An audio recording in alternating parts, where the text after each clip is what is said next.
Welcome to Facing an Uncertain Future: How to Thrive on Limited Income and Savings. If you're sitting on $1 million nest egg, this video might not be for you. But if you're like me, with limited savings, now facing rising costs and market volatility, this video is for you. 12 months ago, things looked brighter. But now, inflation, potential tariffs, and a shaky market have us all rethinking our strategies. Here's the truth.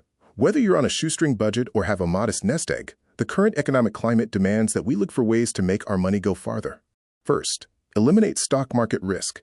Make sure your money is safe. Consider high-yield saving accounts, certificates of deposit, and annuities.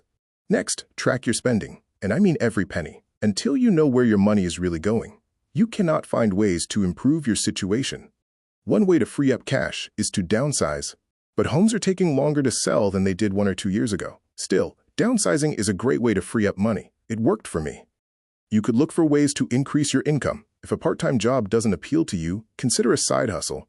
Of course, you can always build a community of supportive friends and find low or no-cost things to do. We face a lot of uncertainty today, and it's stressful, but you have a choice. Acknowledge it and prepare, or hope for the best. Personally, I prefer to plan for the worst, but hope for the best. That philosophy has never failed me. If you like this video, leave me a comment. See you next time.